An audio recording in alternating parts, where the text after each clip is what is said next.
साथियों, हर हार आखिरी नहीं होती। जिस प्रकार हम गिरकर अपने आप खड़े होकर दोबारा चलने लगते हैं, वहीं हमें अनेकों बार हार का सामना करना पड़ेगा। हमें केवल अपने आप को दिशा निर्धारित करनी होगी अपने महत्वपूर्ण कार्यों के लिए, तभी हम इस मूल समस्या से उलझा पाएंगे और इससे अपने आप को अग्रसर कर पाएंगे। साथियों, सही डायरेक्शन आपके लक्ष्यों को बहुत ही समीप लाकर खड़ा कर देती है, इसलिए महत्वपूर्ण है हमें सही डायरेक्शन का चयन करना होगा। कड़ी मेहनत का विश्वास अवश्य रखना होगा। जब तक हम कड़ी मेहनत नहीं करेंगे तब तक हमारा लक्ष्य हमसे काफ़ी दूर होगा। कुछ बिंदुओं के द्वारा समझ पाएंगे कि क्या हमें इस दिशा की ओर बढ़ना है। जब हम कोई भी कार्य करते रहते हैं तो हमारा ध्यान लगातार भटकता रहता है। हमें एकाग्रता दिखानी होगी। जब तक हम अपने कार्य को प्रति कॉन्सेंट्रेट नहीं करेंगे, हमें असफलता का सामना लगातार करना पड़ेगा। हमने हमेशा डर के हमारे कार्यों को तो बिगाड़ा ही है, लेकिन हम कल्पना में पड़ जाते हैं। जब कोई चिड़िया का बच्चा होता है, कोई चिड़िया का बच्चा छोटा होता है, वह उड़ने का प्रयास अवश्य करता है, लेकिन अगर उसके मन में भय उत्पन्न हो जाएगा तो क्या वह उड़ पाएगा? लेकिन वह ऊंचाइयों को अवश्य छूता है। दोस्तों, हमें भी उन ऊंचाइयों को छूना है।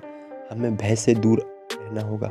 उस नाव में बैठे हुए हैं जो लगातार किनारे की ओर बढ़ती जा रही है। हमें केवल किनारे का चयन करना होगा जो हमारे लिए बहुत ही आवश्यक है। साथियों, हमारा दूसरा बिंदु है हमारी आंतरिक समस्या। हम आंतरिक तौर पर मजबूत हैं। हमारी वीकनेस ही हमारे कार्यों से हमें दूर लगातार करती रहती है। हमारे भीतर डर, संघर्ष होता है, बेचैनी होती है, असुरक्षा होती है, क्रोध होता है, आलस्य होता है। न जाने कितनी परेशानियों का वजन हम वहन करते हैं। अंदर इन सभी परेशानियों को दूर केवल एक ही वस्तु कर सकती है। दोस्तों, हमें उसे वस्तु नहीं कह सकते।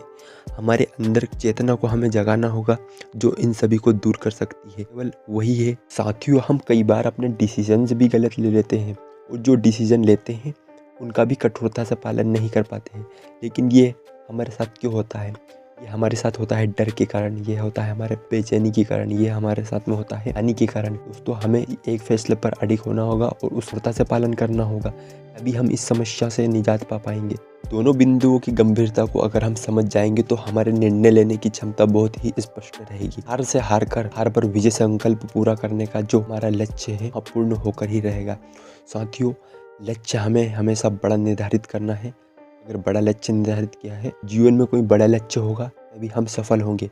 हमारी असफलता का कारण हमारी आम समस्याएं हो सकती है। तो आम समस्या कहीं नहीं ठहरेगी, वहाँ तुम पाओगे अपने आप को क्रियाशील और कर्मशील। जीवन की महत्वपूर्णता इसी में है। जीवन निडर होना चाहिए और एकमात्र सफलता की निशानी वही है। निडर होने पर ही हम लक्ष्य को काफी करीब पाएंगे। और साथियों, एकाग्रता को अवश्य बनाए रखें। एकाग्रता ही हमारा मूल मंत्र होना चाहिए। वीडियो अच्छा लगे तो इसे शेयर करें और सब्सक्राइब करें, कमेंट्स अवश्य करें।